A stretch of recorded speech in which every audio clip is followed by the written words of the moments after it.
I am your host, Mr. Sherlock. Now, let us start this adventure together. It was a harsh, ice-cold morning in December of the year 1895. London was covered in a thick yellow fog that stuck to the glass windows of 221B Baker Street like a wet blanket. Inside our home, though, the fireplace burned brightly and warmly, making long, moving shadows dance across the wooden furniture and the many strange science tools scattered on my friend Sherlock Holmes's work table. Holmes was in one of his quiet, thoughtful moods that day. He had spent most of the morning sitting in his favorite armchair with his thin, curved nose buried deep in an old book about medieval geography. His long, thin fingers twitched now and then as he turned each page carefully. Suddenly, without looking up from his reading, Holmes spoke. "I see, Watson, that you have chosen to skip the cheerful celebrations of the holiday season and instead focus on studying a rather dark and grim examination of dead bodies." I glanced up from my medical journal, quite surprised. "How in the world could you possibly know that?" "I haven't spoken a single word for the past 20 minutes. It is simply a matter of careful watching." "My dear friend," Holmes replied calmly, "you have been holding that same journal for quite some time now. Yet you have not turned even one page since the clock struck 10 o'clock. Also, your left pointer finger is stained with that special purple ink that only the morgue workers at St. Bartholomew's Hospital use. That stain was definitely not there when we ate breakfast together this morning. You have been looking back at the strange cases from the East End docks, have you not?" I chuckled softly and shook my head in amazement. "Your powers of figuring things out never stop amazing me, Holmes. Yes, I did stop by the hospital this morning to help with a case involving unusual poisoning. But what about you? Are you finding any holiday interest in those dusty old stories about ancient saints?" Holmes tossed the heavy book onto the settee with a long sigh of complete boredom. "Just a distraction, Watson. The criminal classes of London seem to have been overtaken by a sudden burst of seasonal goodness and religious behavior. Not a single problem worth thinking about has crossed through our door in 3 whole days. I am reduced to reading about the suffering and death of Saint Sebastian simply to prevent my mind from eating itself alive with boredom." He stood up and began pacing back and forth across the length of the room. His dressing gown fluttered behind him like the wings of a large, thin bird. He stopped at the window and peered out into the thick gloom outside. "Wait," he whispered suddenly, his body becoming sharp and alert. "The gods of the dark and mysterious may have heard my prayer. Here comes a carriage, a private brougham, I believe, and it is stopping right at our door. Notice the urgency of the coachman, Watson. He does not even wait for the footman to climb down first." A moment later, we heard the heavy footsteps of a man in a great hurry climbing up the stairs. Our landlady, Mrs. Hudson, had barely enough time to announce the visitor before a gentleman burst into our room. He was a man of about 50 years old, dressed in the finest fur coats money could buy, yet his face was a mask of such pale, trembling worry and fear that all his outward wealth seemed like a cruel joke. His eyes were wide open and darting around the room frantically until they finally landed on Holmes. "Mr. Holmes," the man gasped, clutching tightly to the back of a chair for support, "you must come with me at once. It is an impossibility, an actual physical impossibility. A man has been murdered in a place where no murderer could possibly have been present." Holmes's eyes sparked with that sharp, hunting light that always signaled the beginning of a new chase. He gestured politely toward the settee. "Please, calm yourself, sir. You are speaking to Sherlock Holmes and my colleague, Dr. Watson. To whom do we have the honor of speaking?" "I am Silas Vane," the man replied, his voice shaking badly. "I am the steward of the Oakhaven estate in Surrey." This concerned Sir Julian Burnaby, the master of the house. He was found this morning lying dead in the center of the St. Nicholas Chapel? A tragedy, no doubt, Holmes said coolly. But death in a chapel is not necessarily a mystery in itself. You do not understand at all, Vane cried, leaning forward desperately. The chapel is a freestanding building on the estate grounds. Separate from everything else, last night was the solo vigil, an old tradition held by the Burnaby family for 300 years. Sir Julian entered the chapel at exactly midnight and locked the heavy oak doors from the inside with his own hands. He was supposed to spend the entire night in prayer and deep thought. Outside, a fresh blanket of pure white snow fell throughout the night, completely pristine and undisturbed by any footsteps. This morning, when he did not come out as expected, we broke down the door by force. Sir Julian lay dead before the altar, with a sharp blade driven through his heart. And yet, Mr. Holmes, there were absolutely no footprints in the snow surrounding the chapel on any side. The doors were bolted firmly from within.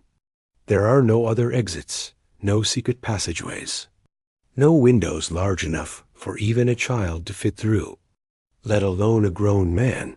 He was completely alone in a sealed stone box. Yet somehow he was brutally killed. Holmes rubbed his hands together eagerly, and a thin smile began playing upon his lips. "Watson," he said, turning to face me directly, "I believe we may need to postpone our Christmas dinner plans. A locked room, a pristine snowfall, and a victim lying dead in the sanctuary. The game, my dear friend, is afoot." The journey to Surrey was a quiet and somber affair. The train rattled steadily through a landscape turned completely ghostly white by the previous night's heavy snowstorm. Holmes sat in complete silence, his chin resting thoughtfully on his hands, staring out at the passing hedgerows with an expression of intense concentration. Silas Vane sat across from us, wringing his hands nervously and occasionally offering small scraps of information about the deceased gentleman. Sir Julian was a man of very rigid habits and routines, Vane explained carefully. A widower, quite wealthy indeed, but increasingly paranoid and fearful in his later years. He firmly believed the solo vigil was the only thing protecting the family bloodline from a supposed medieval curse. He took no weapon with him into the chapel, only a prayer book and a single candle for light. "And who else lives at Oakhaven?" Holmes asked, though his eyes remained fixed on the window.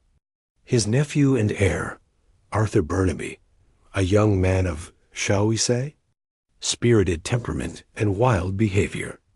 There is also the ward, Miss Evelyn Sinclair, and there is the vicar, M.R. Hayne, who was the last person to see Sir Julian alive before the doors were barred shut." Spirited temperament, Holmes mused thoughtfully. In the language of stewards, that phrase often translates to gambling debts or wasteful living. Am I correct in this assumption? Vane looked uncomfortable and shifted in his seat. "Arthur has had his difficulties with the London gambling clubs, yes, but to kill his own uncle in a locked chapel? It is beyond any human capability. The word impossible is a term used by those who have failed to observe properly," Holmes remarked simply. We arrived at Oakhaven Manor just as the short winter afternoon began fading into a bruised purple twilight. The house was a sprawling Tudor structure, dark timber-bird and imposing against the white fields surrounding it. But our interest lay several hundred yards away from the main house, where a small stone chapel stood like a lonely sentinel on a slight rise of land. As we approached the chapel, I saw that the area had been cordoned off by several local constables standing guard. Inspector Lestrade of Scotland Yard, looking particularly windswept and frustrated, stomped across the snow to meet us. "Thank heaven you're here, Holmes," Lestrade grumbled, blowing warm air on his cold fingers. "I've been standing out here for 4 hours, and I'm ready to believe in ghosts. It's the most cursed, and confusing thing I've ever seen in my entire career. Lestrade, Holmes said with a slight joke in his voice, though his eyes were already scanning the ground carefully. I see the cold weather hasn't dampened your fondness for the supernatural. Please show me the chapel. We walked toward the stone structure together.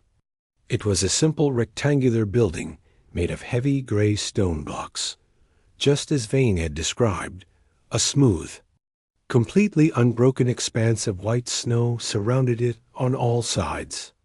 The only exception was the single path that had been cleared by the servants that morning when they went to check on Sir Julian. Holmes stopped several yards away from the building. He dropped to his knees, completely heedless of the freezing slush soaking through his trousers, and began to examine the perimeter carefully with his magnifying glass. "Tell me, Lestrade," Holmes said, his voice slightly muffled as he leaned close to the frozen ground. "At what precise time did the snow stop falling last night?" "The groundskeeper says it stopped at exactly 4 o'clock this morning. The wind died down shortly after that time. Any tracks made after 4 o'clock would be as clear as a pikestaff to see. And before 4 o'clock, it was a complete blizzard, Holmes. Anything made before midnight would have been buried under 6 inches of fresh powder." Holmes rose to his feet. Brushing the snow from his knees, he looked up at the chapel roof, which had a steep pitch of slate tiles, and then examined the narrow stained glass windows, each no more than 6 inches wide. "No footprints anywhere," Holmes murmured to himself. "No disturbed snow on the window ledges. No marks on the stone walls. Let us examine the interior now. I am quite curious to see how this curse chooses to display its deadly power." Lestrade led us to the heavy oak door. It hung awkwardly on its hinges, and the wood around the internal bolts was splintered badly where the servants had used a sledgehammer to force entry that morning. We stepped inside carefully. The air was bitterly cold and frigid, carrying the smell of damp stone and old incense. In the center of the nave, lying face up before a small stone altar, was the body of Sir Julian Burnaby. He was dressed in a simple black robe. A silver-handled dagger was buried deep in his chest, with the ornate hilt protruding like a grim ornament. His face was twisted and contorted, not in a scream of pain, but in an expression of profound wide-eyed bewilderment and confusion.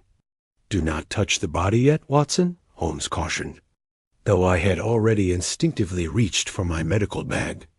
Holmes began to move about the small room with the agility and grace of a cat.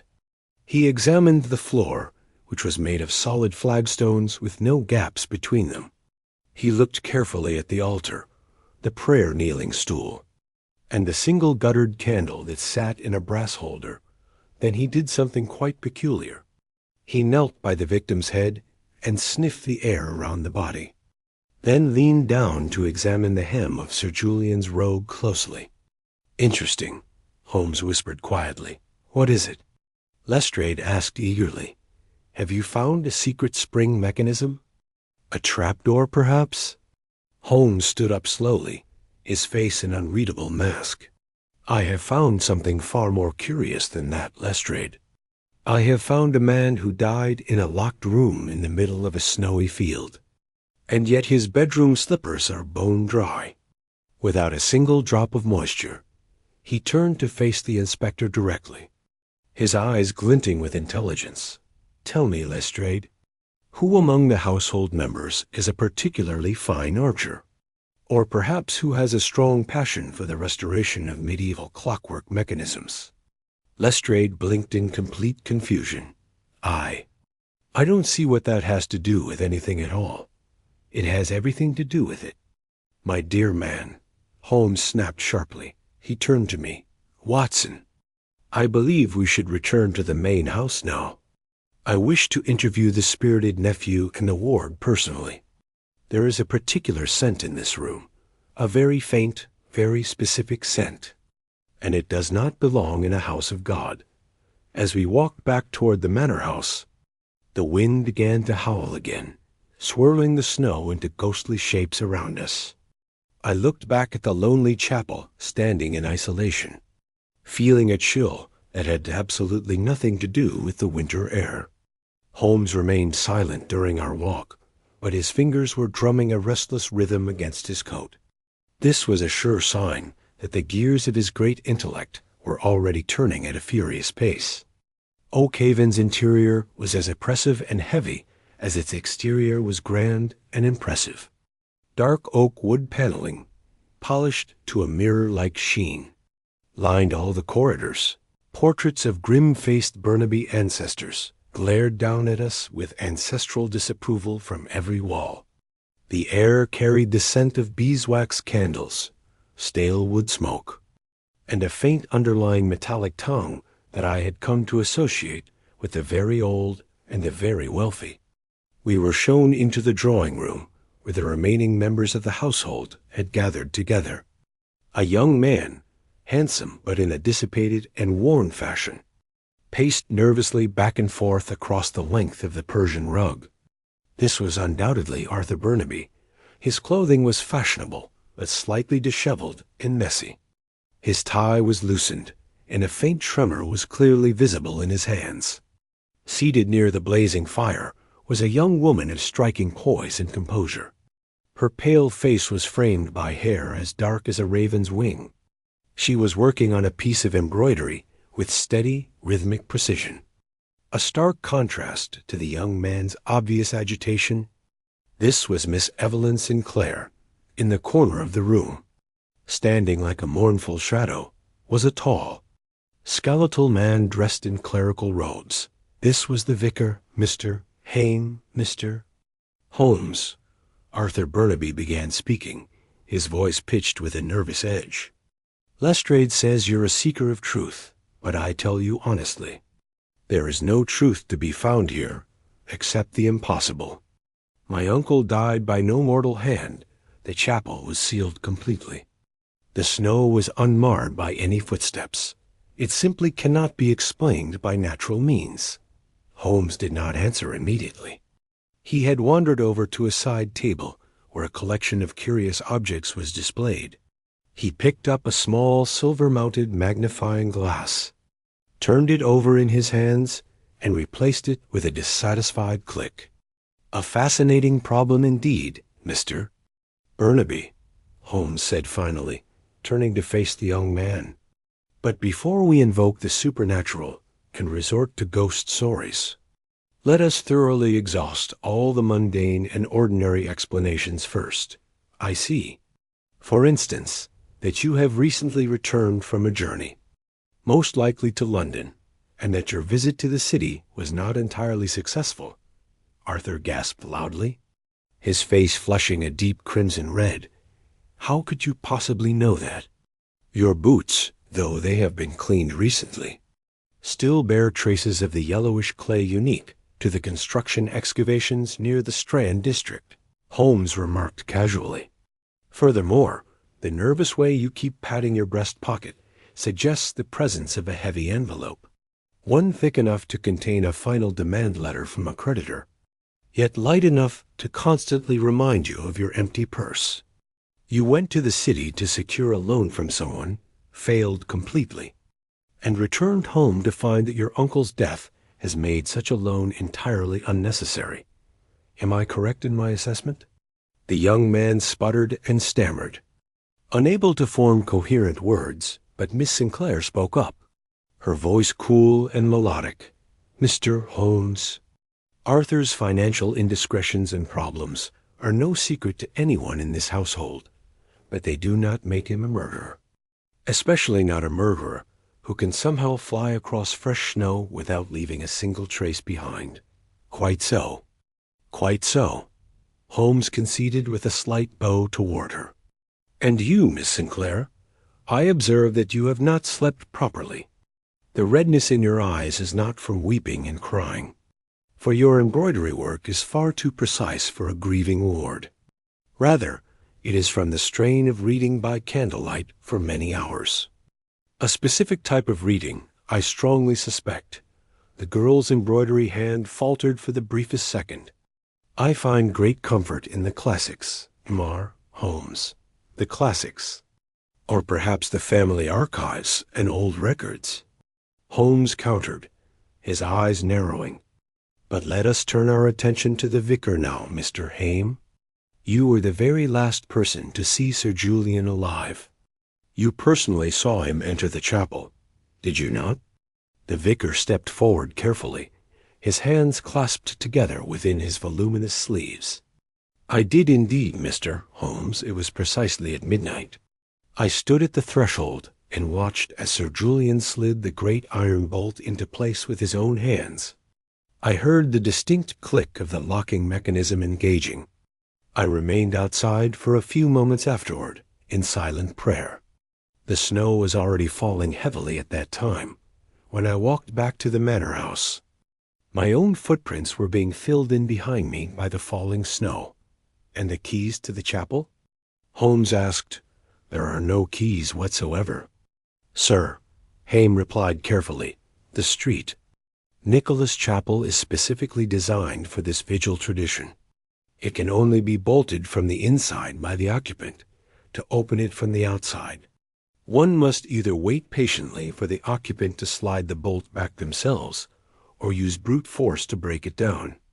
As we were compelled to do this morning, Holmes began to pace slowly back and forth. His head bowed in thought, his hands clasped behind his back. A box that only the occupant can close and seal. A field of pristine snow that records every single movement. A victim who died while wearing slippers that never touched a single snowflake. It is a delightful puzzle, Watson, truly delightful indeed. But the weapon? Holmes, I interjected, the dagger in his chest. Vane said that Sir Julian took no weapon with him into the chapel. Indeed so, Holmes said, stopping before the fireplace, which means the weapon was either already hidden inside the chapel beforehand, or it was somehow introduced after the door was bolted shut. But one must ask which scenario is correct. But that's completely impossible. Lestrade cried from the doorway. We've searched every single inch of that stone pile. No hidden panels, no chutes or passages. The windows are too narrow for even a pigeon to squeeze through. Holmes turned his sharp gaze to the crackling fire, the orange glow reflecting in his sharp, intelligent eyes. When you systematically eliminate the impossible, Lestrade, whatever remains afterward, however improbable it may seem, must be the truth. At present, we are still drowning in seemingly impossible circumstances, however, he added, his voice dropping to a low, dangerous register. I am still haunted and troubled by that particular scent I encountered in the chapel. It was extremely faint, buried beneath the smell of old incense and recent death. It was the distinctive scent of bitter almonds. I felt a cold, prickling sensation at the base of my neck. Cyanide, Holmes? Perhaps, Watson, but Sir Julian was stabbed with a blade, not poisoned by gas or ingestion.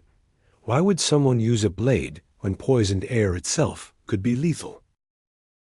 And more importantly, he looked directly first at Arthur Burnaby and then at the vicar. Why was the victim's prayer book found lying on the floor, 3 feet away from the altar, with the page for extreme unction carefully dog-eared and marked? The room fell into a heavy, uncomfortable silence that seemed to press down on everyone present. Holmes checked his pocket watch and gave a curt nod of decision. I believe a more thorough and detailed examination of the manor's library is in order now. Watson, if you would be so kind as to accompany me. I have developed a sudden strong urge to research the complete history of the Burnaby family's curse, and also the mechanical hobbies of the late Sir Julian. As we left the drawing-room, I glanced back over my shoulder. Arthur Burnaby had collapsed into a chair and buried his face in his trembling hands, while Miss Sinclair continued her embroidery work. Her needle flashed in the firelight like a tiny silver dagger. The library of Oakhaven was a cavernous, enormous room. Its walls completely disappeared behind thousands upon thousands of leather-bound volumes that seemed to swallow up the meager light of our lamps. A rolling ladder stood propped against one towering shelf, and a massive mahogany desk, cluttered with astronomical charts and mechanical drawings, dominated the center of the room. It was here, in this very library, that Sir Julian had spent his final hours before descending to the chapel for his ill-fated vigil. Holmes, having discarded his heavy overcoat, moved through the library room with a feverish energy and purpose. Interestingly, he did not look at the books on the shelves. Instead, he examined the desk surface carefully, his magnifying glass hovering just inches above it. "You see, Watson," he murmured thoughtfully, "the late baronet was a man of divided soul and conflicting interests. Half of him dwelt in the superstitious terrors of the 14th century, as evidenced by his obsession with the family curse, while the other half was firmly rooted in the mechanical marvels and innovations of our own modern age. Look at these detailed schematics and diagrams." I leaned over his shoulder to see better. The papers were covered in intricate, complex drawings of escapements, gears, pendulums, and other mechanical parts. He was a horologist, an amateur clockmaker of considerable skill, Holmes replied. He collected timepieces, but more specifically, he designed them himself. He was absolutely fascinated by the automation of movement, the philosophical idea that a machine could perform a task in the complete absence of a human hand guiding it. At that precise moment, the library door creaked open slowly, and Inspector Lestrade entered the room, looking quite pleased with himself. He held up a small evidence bag containing a set of keys. "Well, Holmes, I think we can wrap this entire case up nicely before the last train departs for London," the inspector said, his chest swelling with pride. "We found these keys hidden in Arthur Burnaby's dressing room, concealed in the toe of a riding boot. They are the keys to the manor's side entrance and also a master key to the gun room." "And the dagger, Lestrade?" Holmes asked, not bothering to look up from a drawer he was rummaging through. "Identified it clearly. It belongs to a decorative set of Moroccan blades that hung in the main hallway. One blade is missing from its bracket. Arthur's fingerprints aren't on the weapon. He's a clever lad and wore gloves, no doubt. But the motive is as clear as daylight. He's drowning in gambling debt. He's the sole heir to the fortune. And he was seen arguing loudly with his uncle just yesterday afternoon." "A compelling case on the surface," Holmes remarked dryly. "And how precisely did he manage to cross the snow without leaving footprints? Did he grow wings? Or perhaps he walked upon the air itself like an angel?" Lestrade's confident face fell slightly. "A trick of some kind, Holmes. Some sort of stilts, perhaps. Or a leap from a nearby tree branch. We'll find the tracks once the sun comes up properly tomorrow morning. The main point is the clear motive and the murder weapon. The main point, Lestrade, is the truth. Nothing more and nothing less," Holmes said sharply. He had pulled a small leather-bound ledger from the very back of the desk drawer. He flipped through the pages quickly, his eyes darting across the handwritten entries. Suddenly, he froze completely. A thin, sharp intake of breath was the only sound in the quiet room. "What is it?" I asked, stepping forward eagerly. "Have you found a written confession?" "Something far more interesting than a confession. Watson, a bill of sale," he said, pointing to an entry dated 3 weeks prior. "Sir Julian purchased a significant quantity of highly refined oil and also a specialized pneumatic pump from a manufacturing firm in Birmingham. He also ordered 20 feet of copper tubing at the same time." Lestrade scoffed dismissively. "Repairing the plumbing system, no doubt. Old houses like this are always falling apart at the seams. Really, Holmes? You're chasing shadows while I have the man with the clear motives sitting in the next room." Holmes completely ignored the inspector's comment. He walked over to a large grandfather clock standing in the corner. its pendulum swinging back and forth with a rhythmic tock. He opened the glass casing carefully and sniffed the interior. Then he turned his full attention to the floor, directly beneath the clock. "Watson, look at this rug carefully," Holmes said, pointing to a heavy Persian carpet. "Tell me what you see with your own eyes." I knelt down and examined the intricate patterns woven into the fabric. "It seems perfectly ordinary to me, Holmes. Perhaps a bit worn near the clock from years of standing." "Precisely so. It is worn uniformly across the surface, but look very closely at the fringe along the edges. On this side here, the silk threads are bent toward the wall. On the other side, they are bent toward the room's interior. Someone has moved this heavy clock recently, and moved it quite deliberately. A maid cleaning, perhaps." I suggested, "In a room that Sir Julian expressly forbade anyone to enter without his permission." "I think not, Watson." Holmes stood up, his face clouded with deep thought. He walked back to the desk and picked up a small discarded scrap of paper from the wastebasket. He smoothed it out carefully, stared at it for a long moment, and then slipped it into his waistcoat pocket without a word. A subtle change had come over Holmes.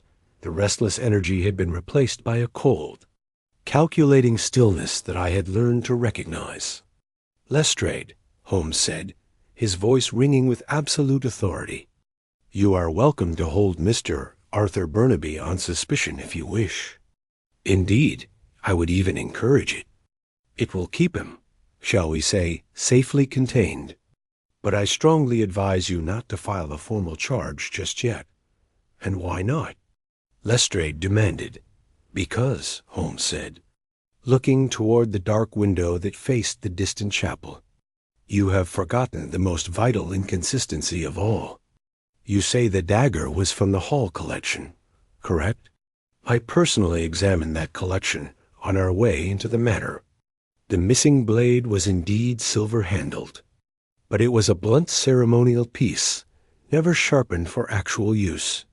The weapon buried in Sir Julian's heart, however, was a professional surgeon's tool, a genuine medical blade disguised with a silver hilt that did not quite fit the tang properly." I gasped in shock. "A surgeon's tool?" "But Holmes, it implies, Watson, that our murderer is someone who understands both the fragility of the human body and also the precise mechanics of creating a perfect illusion. I have seen enough here in this library. I must return to the chapel alone for a more detailed examination." "In this darkness?" Lestrade asked incredulously. "What for?" "To speak with the only witness who absolutely cannot lie," Holmes replied enigmatically. "The snow itself," as Holmes vanished into the foggy night. I looked at Lestrade with concern. The inspector shook his head, muttering complaints about eccentricities and strange behavior. But I felt a heavy knot of dread forming in my stomach. Holmes had seen something important, a hidden thread in the complex tapestry of this crime. And I knew that before the night was completely over, the impossible would be stripped away to reveal a very grim and terrible reality. The hour grew quite late, and the atmosphere within Oakhaven Manor curdled and soured into one of profound suspicion and mistrust. With Holmes vanished into the snowy night, and Arthur Burnaby sequestered in a small parlor under the watchful eye of a constable, I found myself alone in the drawing-room with Miss Evelyn Sinclair. The vicar had retired to the chapel's vestry to pray for the departed soul of Sir Julian, leaving behind a silence so heavy and oppressive, it felt as though the very walls were leaning inward to listen to our conversation. Miss Sinclair had finally set aside her embroidery work. She stood by the tall window, her silhouette perfectly framed by the frosted glass. "You are very loyal to him, Doctor." "Watson," she said softly without turning around to face me. "To Mr. Holmes. I mean, he is the most remarkable man I have ever known in my entire life," I replied honestly. "His mind operates on a plane of thinking that we mere mortals can scarcely comprehend or fully understand. "And what does that brilliant mind see here in this house?" she asked, her voice trembling slightly with emotion. "Does he see a nephew who killed his uncle for gold and inheritance? Or does he see the hand of an ancient curse that has waited 300 years to finally strike? Holmes does not believe in curses, Miss Sinclair. He believes in cause and effect, in logic and reason." Before she could respond to my statement, a muffled cry echoed from somewhere deep in the bowels of the house. It was followed immediately by the frantic ringing of a bell and the sound of heavy boots, sprinting urgently across the parquet floors. I rushed into the hallway, nearly colliding with Lestrade, who looked as white as a sheet. "The steward," he gasped, struggling to catch his breath. "Silas Vane? He's in the cellar." We hurried down the stone stairs into the cold, damp bowels of the manor house. There, sprawled across the floor of the wine cellar, lay Vane. He was not dead, but he was gasping desperately for air, his face twisted in a mask of terrible agony. Scattered around him on the floor were several heavy lead-lined canisters that appeared to have been dragged from a hidden alcove behind a rack of ancient port bottles. "The air," Vane wheezed, clutching his throat. It came from the canisters when I moved him." I knelt beside him immediately.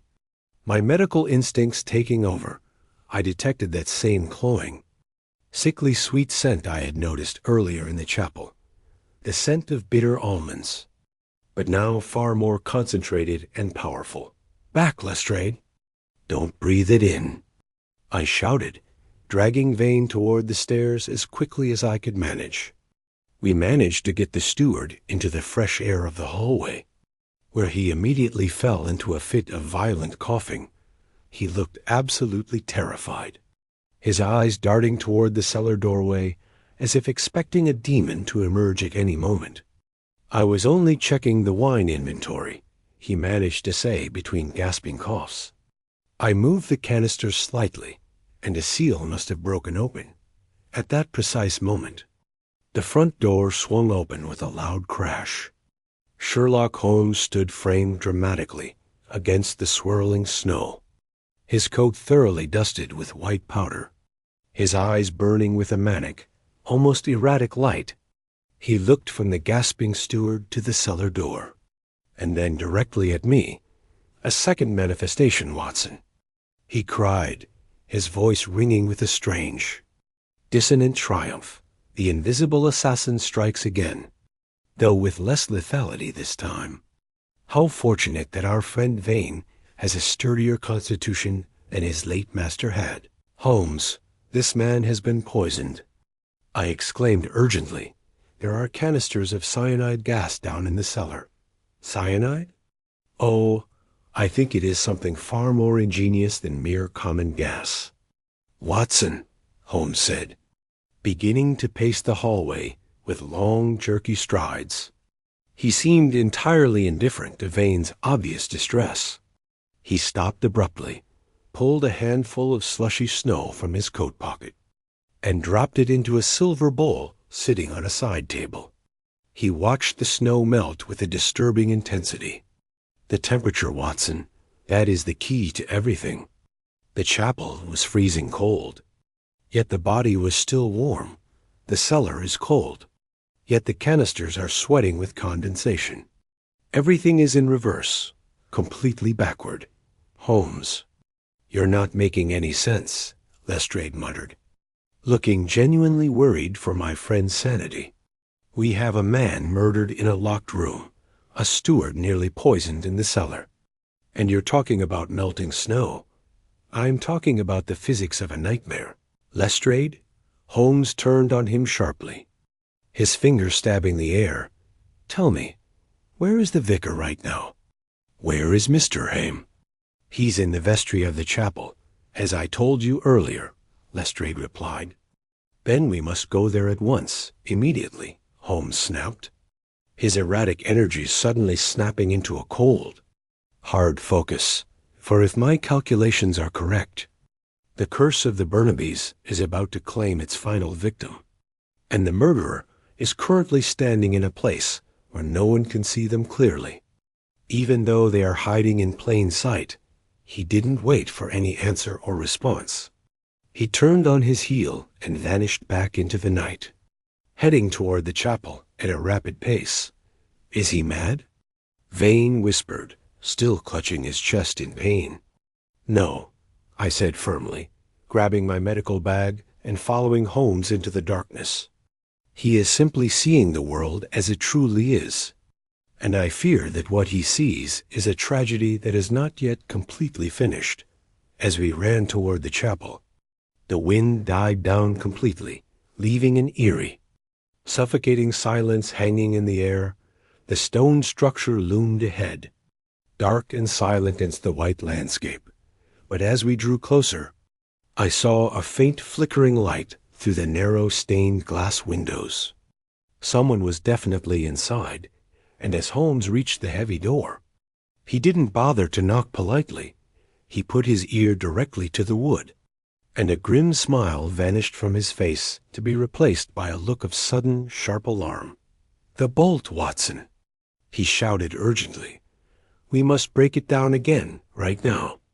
The second breach of the St. Nicholas Chapel was far more violent than the first one had been.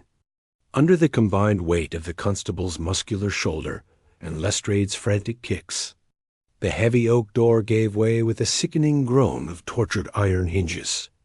We tumbled into the sanctuary, our lanterns swinging wildly through the air, casting chaotic arcs of light across the cold.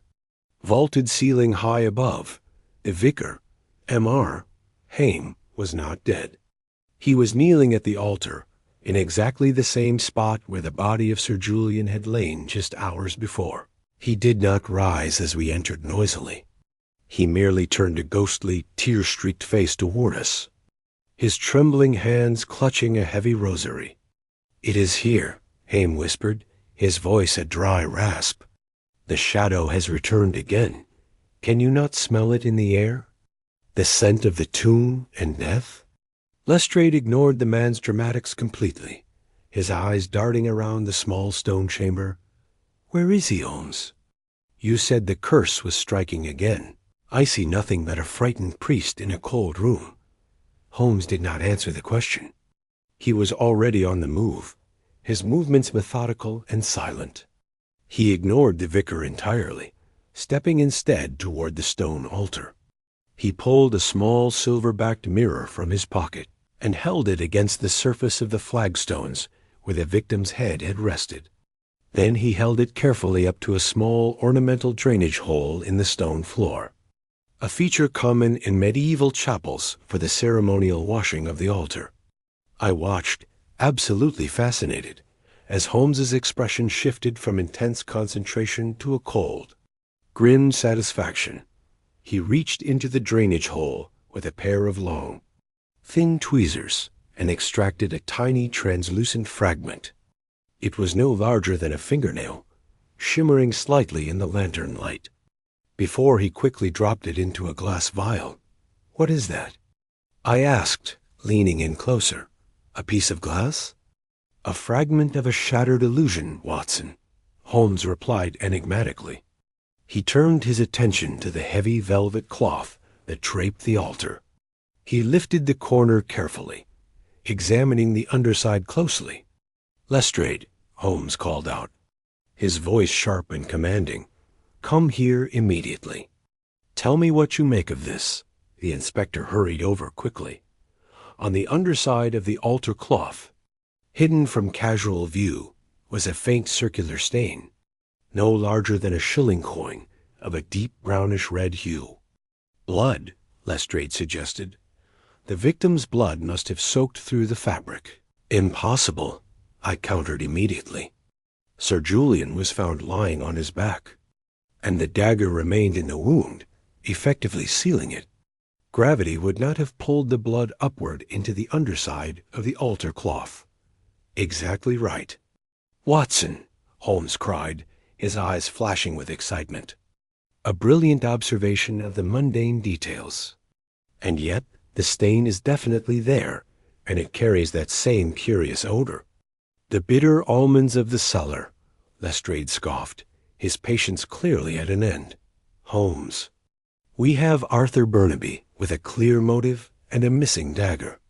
We have Silas Vane nearly killed by the very gas we found in the cellar. The case is practically solved already. Vane was clearly trying to hide the evidence of the poison he used, and he botched the job. Or perhaps Arthur planted it there to frame the steward. Either way, the culprit is somewhere in the house. Holmes straightened up, tucking the glass vial carefully into his waistcoat. For a moment, he looked as though he were about to speak, to reveal the logic that was so clearly clicking into place behind his high, pale forehead. Then he glanced at the vicar, who was still muttering prayers in the corner, and a look of guarded secrecy came over his features. "You are quite right, Lestrade," Holmes said, his voice suddenly smooth and devoid of its earlier excitement. "The evidence against members of the household is substantial. It would be a foolish man who looked elsewhere for answers. Then you agree with me?" Lestrade asked, surprised by Holmes's uncharacteristic concession. "I agree that the impossible has become very crowded indeed," Holmes replied carefully. "Watson, if you would be so kind as to assist Mr. Hame back to the manor house. The cold is ill-suited for a man of his advanced years. I shall remain here for a few moments longer to commune with the stones and think." As I led the shivering vicar out of the chapel and into the night air, I looked back at my friend one last time. Holmes was standing perfectly still in the center of the room, staring up at the narrow stained glass window depicting street. Nicholas, he looked like a statue himself, carved from the same cold gray stone as the chapel walls. I knew that look intimately. Holmes had found the secret clue, the one crucial inconsistency that didn't fit Lestrade's tidy theory of greedy nephews and bumbling stewards. But as we walked through the crunching snow, I found myself plagued by the same question that had haunted me since we first arrived. How could a man be stabbed in a locked, snowbound room? And why, if he was stabbed with a blade, was the air filled with the scent of a deadly poison that had apparently left him untouched? Lestrade marched ahead confidently, certain of his impending arrest. But I could not shake the uneasy feeling that we were all walking directly into a trap, and that the real murderer was watching us from the shadows of the manor, laughing quietly at the inspector's simplicity. When Holmes returned to the manor an hour later, his appearance was enough to startle even the most stoic observer. His collar was upturned against the cold. His eyes possessed a feverish, almost wild brilliance, and his hands were stained a deep, oily black. He did not speak to Lestrade, who was currently overseeing the formal questioning of Arthur Burnaby, nor did he acknowledge the presence of Miss Sinclair, who watched him from the shadows of the gallery with a look of growing apprehension. "Watson!" Holmes barked suddenly, his voice echoing in the marble entrance hall. "I require your assistance, and I require it with the utmost silence and speed." I followed him into the small laboratory space he had commandeered in the manor sunroom. On the table lay a bizarre assortment of objects, a length of copper tubing he had, likely scavenged from the library's repair materials, a bellows from the fireplace, a heavy block of ice from the kitchen's larder, and the silver-handled dagger that had been extracted from Sir Julian's breast. "Holmes, what in heaven's name?" "She," he hissed, his long fingers working with a precision that belied his frantic energy.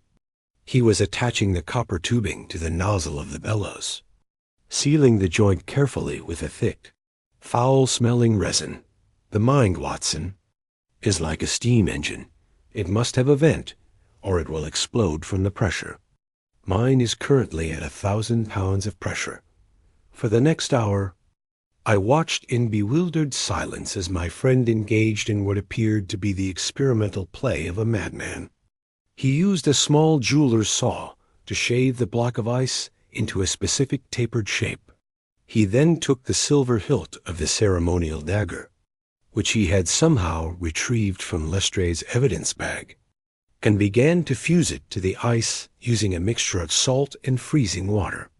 "You are making a weapon," I whispered, the realization chilling me more than the winter air ever could. "I am making a ghost, Watson," Holmes replied, his eyes fixed intently on his work, "a ghost that can penetrate a locked door and vanish into thin air, leaving only the scent of a bitter memory behind." Suddenly, he straightened up, his erratic movements snapping into a terrifyingly cold stillness. He checked his pocket watch. "Midnight approaches," he said, his voice dropping to a conspiratorial murmur. "The anniversary of the vigil is not yet over. We must stage a performance, Watson. A play for a single spectator who believes they are the only one who knows the script." He stepped to the door and flung it open wide, calling out to the house at large, "Inspector Lestrade, Mr. Vane, Miss Sinclair, I invite you all to the St. Nicholas Chapel. The impossible is about to be performed once more, and I promise you, the finale will be most illuminating." Lestrade appeared, looking thoroughly exasperated. "Holmes, this is preposterous. The suspects are under guard. The snow is falling again. We can't go trekking back out there for some kind of magic show." "It is not a magic show, Inspector," Holmes said, his voice ringing with a sudden, dangerous authority. "It is a demonstration of how a man can be murdered in a sealed box without the killer ever stepping foot on the surrounding snow. If you wish to make an arrest that will stand firm in a court of law, you will follow me immediately. If not, then you may explain to Scotland Yard why you allowed a murderer to walk free under the convenient guise of a curse." The gravity and seriousness in Holmes's tone was absolutely undeniable.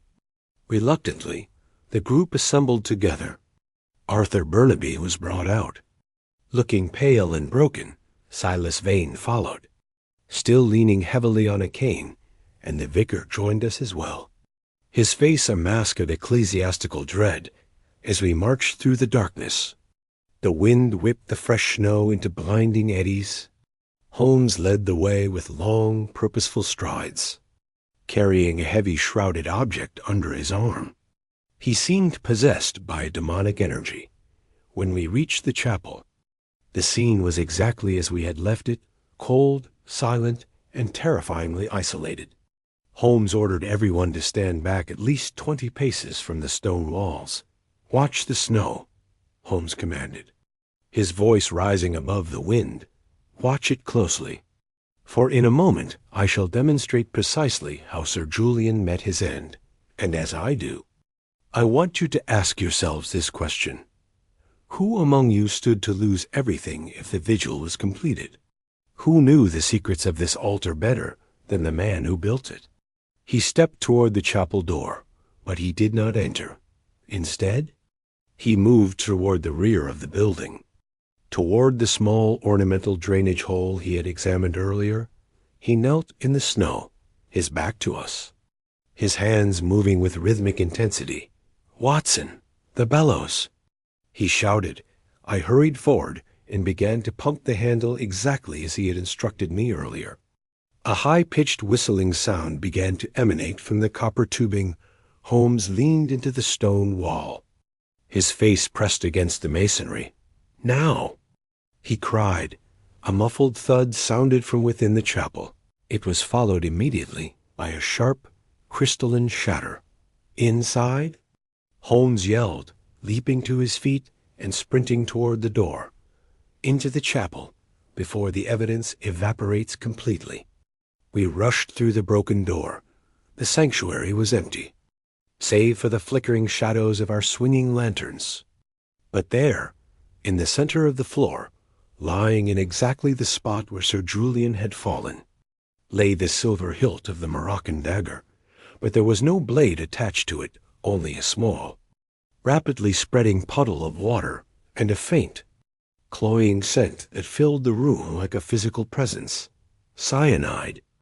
I gasped, recognizing the odor instantly. "No, Watson," Holmes said, pointing to the altar cloth, where a fresh brownish-red stain was blooming. Not cyanide, nitrobenzene. A chemical that smells of bitter almonds acts as a powerful solvent, and when frozen into a shard of ice, along with a concentrated anticoagulant, creates a blade that kills and then disappears into the victim's own bloodstream. He turned slowly to face the group, his eyes landing on a single trembling figure. The snow did not record the killer's tracks because the killer never left the manor house. The murder was committed by a man who used a pneumatic delivery system, the very one described in the library's ledgers to fire a frozen projectile through the drainage hole he himself had modified. Holmes took a step forward, his shadow looming large against the altar. "Shall I tell them how you did it? Or will you confess that the curse was merely a mechanical convenience, Mr. Vane?" The silence that followed Holmes's accusation was more chilling than the Arctic wind outside. Silas Vane, the man who had appeared so broken and victimized only hours before, seemed to shrink within his fur-lined coat. His eyes, once wide with feigned terror, narrowed into two hard, glittering points of malice. "A frozen projectile?" Lestrade broke the silence, his voice echoing with skepticism. "Holmes, you are suggesting a fairy tale. I see a hilt, yes, but to fire a shard of ice through a drainage pipe and hit a man squarely in the heart? The odds are astronomical. Nearly impossible. To the average mind, perhaps," Holmes said, his voice regaining its calm professorial tone. But Sir Julian was a man of ritual and strict routine. Every year, at the stroke of midnight, he knelt at that exact spot on the flagstones to begin his vigil. His position was fixed, his timing predictable. He was a stationary target in a controlled environment. Holmes paced the small area around the altar, his lantern illuminating the floor. "Consider the clues, Lestrade." The victim's slippers were dry. This told me immediately that he had not been pursued into the chapel, nor had he left it at any point. He entered, he bolted the door, and he knelt. The snow remained pristine because the killer never approached the building. But the scent of bitter almonds, that was the signature of the assassin. "Nitrobenzene," I murmured, recalling Holmes's earlier exclamation. "Exactly, Watson, nitrobenzene, often used in the manufacture of soaps and perfumes, has a high freezing point and a distinct almond odor. When mixed with a concentrated anticoagulant and frozen into a needle-sharp bolt, it becomes a deadly weapon. It penetrates the flesh, enters the bloodstream, and as it melts at body temperature, it leaves only a puncture wound that appears to be a stab from a narrow blade." The silver hilt was merely a theatrical touch, held in place by a clever mechanical catch at the end of the delivery tube, designed to drop onto the floor as the ice bolt struck home, giving the appearance of a physical struggle. Holmes turned his gaze back to Vane. The library ledgers told the story. Sir Julian had purchased a pneumatic pump and copper tubing. He thought he was working on a new horological experiment, perhaps a way to power his clocks with air pressure. But you, Vane, were the one who facilitated the purchases. You redirected those materials. You installed the tubing beneath the floorboards of the manor, running it through the old servants' conduits and out through the drainage hole of this chapel. You have no proof, Vane hissed, though his voice lacked conviction. On the contrary, Holmes countered, the poisoning in the cellar was your greatest mistake. You feared I was getting too close to the pneumatic system, hidden behind those wine racks. You staged a leak to keep us away from the cellar. But you used the same nitrobenzene that was intended for the murder. You didn't realize that a doctor like Watson would recognize the difference between the choking lethality of cyanide and the specific, cloying irritation of nitrobenzene vapors. I looked at the steward with a mixture of horror and disgust. You killed a man who trusted you for years, Vane. Why? Trust? Vane laughed, a harsh, jagged sound. Sir Julian was a madman. He was going to liquidate the estate to build a temple to his own paranoia. He was going to leave us all in the gutter, his nephew, the ward, and the man who had kept his accounts in order for 2 decades while he played with gears and ghosts. I didn't kill him for greed. I killed him for survival. And the daggers? Lestrade asked. The one in the hall? A clumsy misdirection? Holmes answered for him. Vane took the ceremonial hilt to ensure that if the ice blade was discovered for what it was, suspicion would fall on the nephew, who had a known motive and access to the collection. He even dog-eared the prayer book to extreme unction to suggest a ritualistic or suicidal element. Further muddying the waters, Holmes reached into his pocket and produced the small scrap of paper he had found in the library wastebasket. And finally, this a calculation of air pressure and velocity written in a hand that was not Sir Julian's. It was yours, Vane. You were testing the trajectory. You are a man of many talents, but you forgot that a master of machines is always at the mercy of the traces those machines leave behind. Lestrade stepped forward, his silver handcuffs glinting in the lantern light. Silas Vane, I am arresting you for the murder of Sir Julian Burnaby. Vane did not resist. He went limp, the fire of his defiance extinguished as quickly as it had been lit. As the constables led him away through the snow, the vicar crossed himself, muttering a prayer for a soul that seemed well beyond the reach of his prayers. A remarkable solution, Holmes, I said, feeling the weight of the night finally begin to lift. But the curse, the legend of the street, Nicola's shadow. Holmes looked up at the moon, which had finally broken through the clouds, bathing the snowy fields in a cold silver light. The only shadows we need fear, Watson, are those that dwell within the human heart. The impossible is often merely the intricate, viewed through the lens of fear. Now come. I believe I promised you a Christmas dinner, and if we hurry, we might yet find a carriage that hasn't been turned into a pumpkin by the lateness of the hour. The return to Oakhaven Manor was a far more subdued affair than our frantic trek to the chapel had been. The biting wind had died down to a whisper, and the moon, now clear of the heavy snow clouds, turned the Surrey landscape into a shimmering world of silver and shadow. Inside the manor, the heavy air of suspicion had lifted, replaced by a weary, hollow relief that often follows the exposure of a great evil. Arthur Burnaby sat by the dying fire in the drawing-room, a glass of brandy trembling in his hand. He looked older than he had that afternoon. The weight of being a prime suspect in a capital crime had left deep lines of exhaustion on his handsome face. Beside him, Miss Evelyn Sinclair remained as composed as ever, though her dark eyes betrayed a deep sense of contemplation. I owe you my life, Mr. Holmes, Arthur said, his voice thick with emotion. Lestrade was convinced of my guilt. If you had not seen past the appearance of things, I should have spent the rest of my days in a cell, or worse, Holmes, who had shed his damp coat and was currently warming his long, thin hands by the hearth, turned his head slightly. You owe your life to the laws of physics, Mr. Burnaby, and to the fact that you are far too impulsive a young man to have planned such a meticulously cold-blooded crime. Murder of this caliber requires a patience and a mechanical aptitude that, by your own admission, you lack, however. Holmes added, his eyes narrowing, I suggest you take this escape as a mandate for a change in lifestyle. A man with such a fortune should not be so easily framed by his own debts. Arthur nodded solemnly.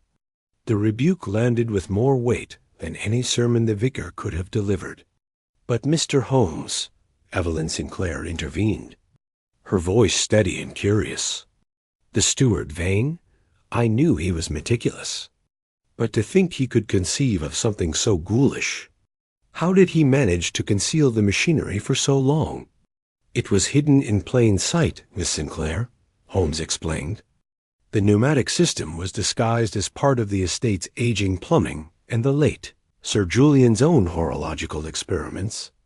Vane simply diverted the pressure. The most difficult part was the blade itself. He had to experiment with the freezing point of the nitrobenzene and an anticoagulant to ensure the projectile wouldn't shatter upon exit from the tube, but would remain sharp enough to penetrate the chest cavity. He likely used the cellar's natural chill and perhaps a bit of dry ice from the London suppliers to perfect the bolt. And the smell? I asked, leaning forward. That was the nitrobenzene precisely, Watson, to the layman, and even to the professional who is expecting it. The scent of nitrobenzene is indistinguishable from the bitter almond odor of cyanide. By making us believe the air in the chapel was poisoned, Vane ensured that no one would look too closely at the stab wound until the evidence, the frozen ice, had already melted and been absorbed into the victim's tissues. It was a masterpiece of misdirection, turning a biological murder into a mechanical one. Lestrade entered the room then, looking somewhat chastened. He had just seen Vane off in the custody of the local constabulary. "Well, Holmes," he said, rubbing the back of his neck, "I'll admit, I thought you'd gone around the bend with the ice blade talk, but the boys found the copper junction behind the wine rack, just where you said it would be. There was even a scrap of that Moroccan silverwork caught in the pressure seal. He'd been practicing the drop of the hilt. Details." "Lestrade," Holmes remarked, a faint smile playing on his lips. "The world is full of obvious things which nobody by any chance ever observes." "I suppose that's true," the inspector sighed. "Still, a man killed by a piece of frozen air. It's going to make for a very strange report at the yard." As the night wore on, the household began to drift toward rest. The vicar took his leave, his faith in the supernatural perhaps slightly shaken by the cold reality of Vane's engineering. Arthur and Evelyn retired to their respective wings, leaving Holmes and me alone in the flickering light of the drawing room. I looked at my friend, who had sunk into a deep armchair, his eyes closed, his chin resting on his chest. In the silence of the old house, the case of the Christmas chapel seemed to take on a new dimension. It was not just a puzzle solved. It was a testament to the fact that even in an age of science and steam, the oldest human motives, greed, fear, and the desire for control, remained the primary engines of tragedy. "You look pensive, Watson," Holmes said without opening his eyes. "I was just thinking," I replied, "how the impossible always seems so simple once you've explained it, and yet without you, the impossible would have stood as a ghost story for generations. All miracles, my dear Watson, are merely the result of a higher logic," Holmes murmured. "Now, if you will excuse me, I believe I shall spend the remainder of the night in silence." The transition from the impossible to the obvious is always a rather exhausting journey for the mind. I left him there, a thin, solitary figure against the dying embers, his great intellect finally finding a moment of repose. As I climbed the stairs to my room, I looked out a hallway window at the street. Nicholas Chapel. It stood silent and dark in the snow, no longer a place of terror, but merely a small stone building, its secrets laid bare by the light of reason. The journey back to London was as quiet as the departure had been frantic. The rhythmic clacking of the train wheels against the iron rails provided a steady, hypnotic accompaniment to my reflections. Holmes sat buried in a thick traveling rug, his eyes closed, though the slight twitch of his eyebrows told me that his mind was far from dormant. It was only as the suburbs of South London began to replace the snow-dusted fields of Surrey that he finally spoke. "You are extraordinarily silent, Watson," he remarked, opening one eye to peer at me. "I trust the impossible has not left you with a permanent distaste for the festive season." "On the contrary." "Holmes," I replied, folding my newspaper, "I was merely reflecting on the coldness of it all, not the weather, but the calculation. To use a man's own hobbies, his own religious traditions, and even the very air of his sanctuary to strike him down. Vane's mind was a dark place indeed. It was a mind of a specific type, Watson, the technical mind. Without the anchor of morality is a dangerous thing. Vane saw the world as a series of levers and pulleys. To him, Sir Julian was not a benefactor or even a human being. He was merely a cog that had become misaligned with the machinery of Vane's own security. When a cog causes friction, the engineer removes it. But the ingenuity of it, I exclaimed. The nitrobenzene ice bolt. It seems almost a waste of genius to apply it to murder. Holmes sighed, looking out at the soot-stained brickwork of the London tenements. Genius, Watson, is often a matter of perspective. Vane applied a high degree of technical skill to a low purpose. It is a common enough tragedy.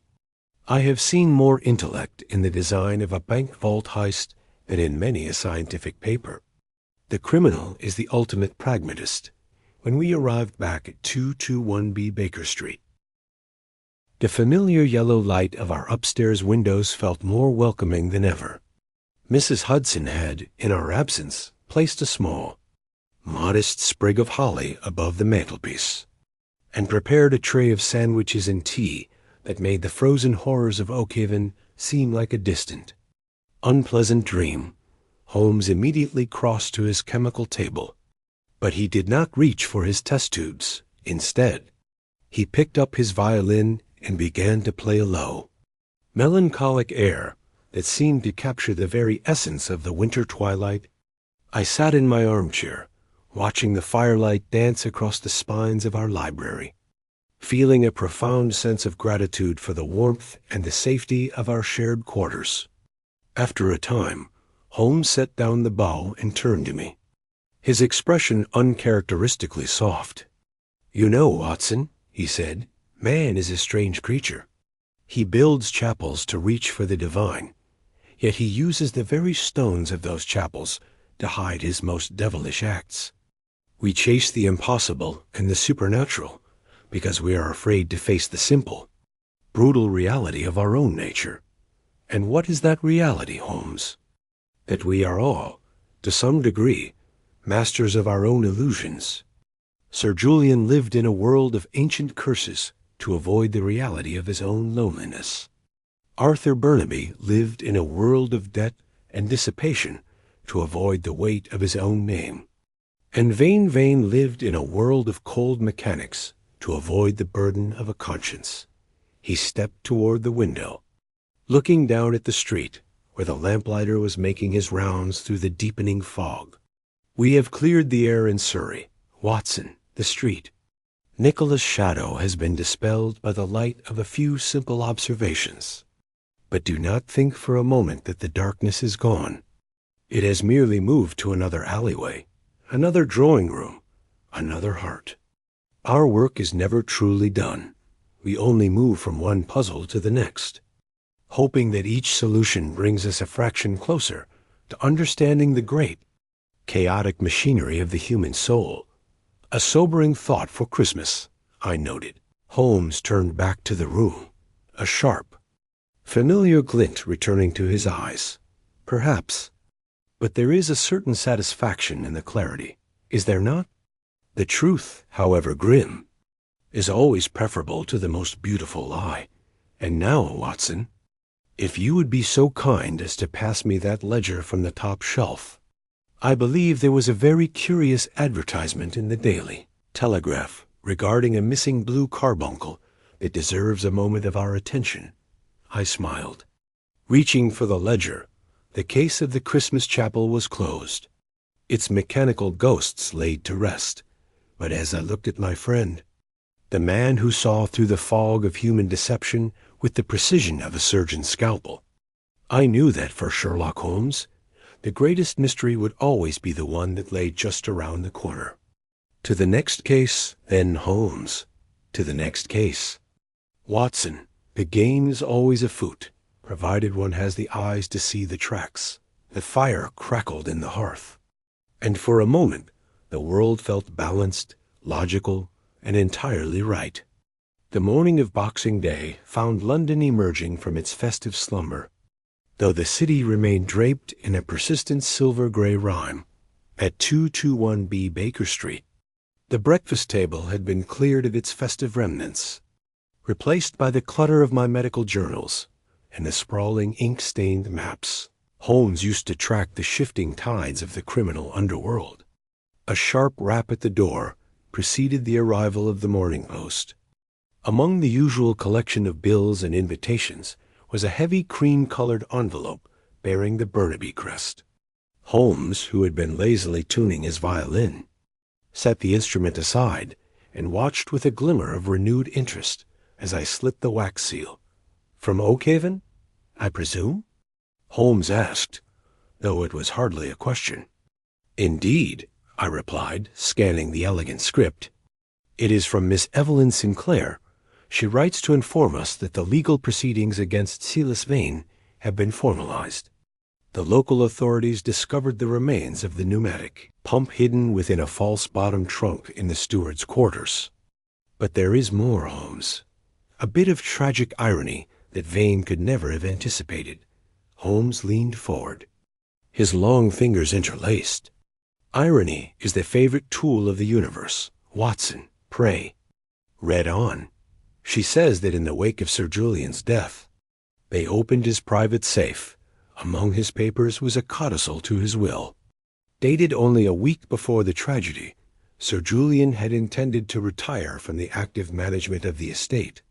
He was planning to settle a vast sum of money upon Vane as a reward for 20 years of faithful service, sum that would have made Vane a wealthy man in his own right, free to pursue whatever mechanical interests he desired.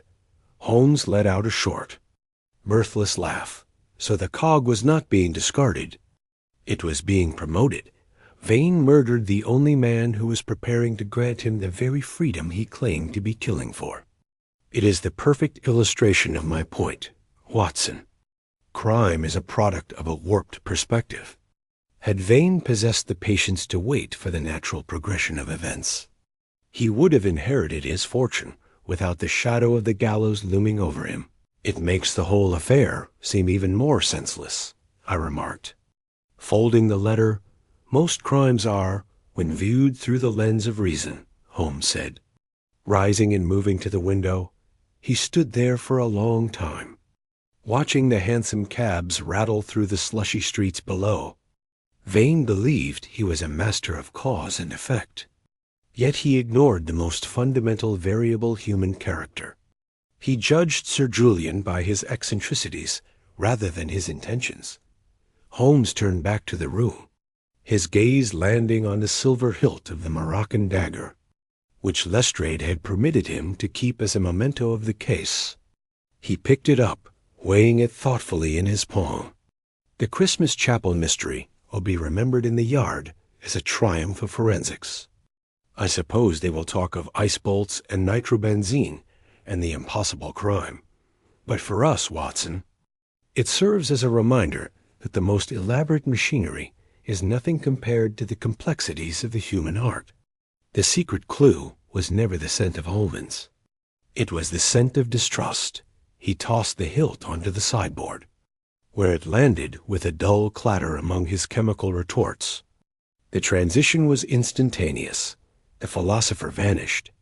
Replaced by the restless seeker of problems, he checked his pocket watch with a sharp, decisive click.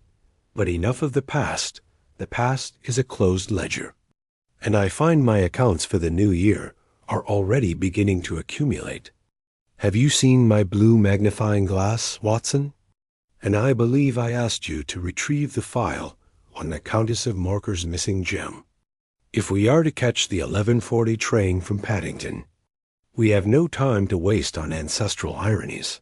I smiled, reaching for my hat and coat, the cold mechanical horror of the saint. Nicholas Chapel was already fading, replaced by the familiar, bracing excitement of a new trail. As we descended the stairs into the London fog, I looked at Holmes, his back straight, his step light, his mind already miles ahead in search of the next puzzle. The case of the Christmas chapel was indeed over. The ghosts had been exorcised by logic, and the snow had melted away, leaving only the cold, hard truth of the world behind. But as long as Sherlock Holmes walked the streets of London, I knew that the impossible would never stand unchallenged. "Coming, Watson?" He called out from the doorway, his silhouette lost in the yellow gloom. "Right behind you, Holmes," I replied. Right behind you. The winter of 1895 bled into a damp and dreary spring, the kind that turns the London pavement into a slick of charcoal-colored mud and brings a persistent hacking cough to the denizens of the East End.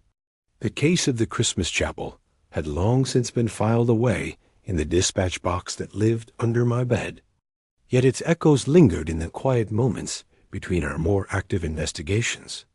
It was on a particularly stormy evening in late March that the final chapter of the Oakhaven tragedy arrived at our door. I was busy cataloging a collection of tropical fevers I had encountered during my time in Afghanistan, while Holmes was engaged in a delicate experiment involving the crystallization of various alkaloids. The sound of a carriage stopping at 221B was almost entirely drowned out by a sudden peal of thunder.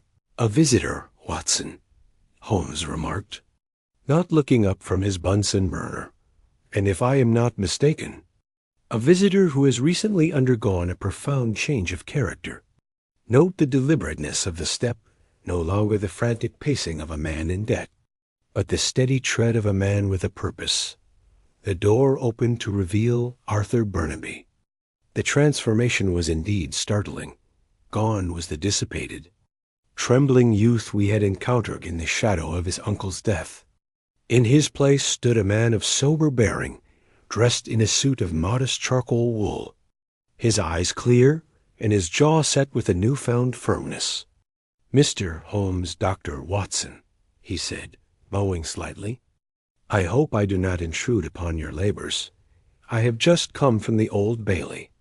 "Ah, the sentencing of Silas Vane," Holmes said, finally extinguishing his flame and turning his chair. I trust the scales of justice were balanced with their usual cold precision. Arthur sank into the chair I offered him. "Vane has been sentenced to life imprisonment." The defense attempted a plea of insanity, citing his mechanical obsessions. But the evidence of his pneumatic system, the sheer calculated genius of it, convinced the jury of his absolute lucidity. He is to spend his remaining years in Broadmoor. A fitting end for a man who preferred the company of gears to the company of men, Holmes mused. And what of Oakhaven, M.R. Burnaby? And the ward, Miss Sinclair? "I have sold the estate," Arthur replied, a hint of sadness touching his voice. "The memory of that chapel, it was too heavy a burden. I have used a portion of the proceeds to establish a scholarship for engineering students at the London Polytechnic. I thought it a fitting tribute, to turn a skill that was used for destruction into one used for progress. Miss Sinclair has moved to the continent. She is studying the classics in Rome." Away from the curses of Surrey, he reached into his breast pocket and produced a small leather-bound box. "Before I depart for my own new beginning in the north, I wanted to bring you this. It was found among my uncle's most private effects. He had intended it as a gift for the man who could solve the impossible riddle of the family line." Holmes opened the box. Inside lay a magnificent pocket watch, its casing wrought from frosted silver and etched with the image of a lone sentinel standing before a chapel. "A beautiful piece of horology," I remarked. "Leaning in, more than that, Watson," Holmes said, his eyes scanning the mechanism with a practiced eye. "Look at the escapement. It is a constant force mechanism designed to maintain perfect time regardless of the tension in the mainspring." Sir Julian was truly a master of his craft. Holmes stood up and walked to the window, the silver watch glinting in the gaslight. "You know, Mr. Burnaby, your uncle and Silas Vane were two sides of the same coin. Both sought to control time, one through the beauty of creation, the other through the finality of death. You have done a wise thing in breaking the cycle. Arthur Burnaby thanked us once more and departed into the rain. As the sound of his carriage faded, Holmes returned to his chair, turning the silver watch over and over in his hands. "You are thinking about the case, Holmes?" I asked.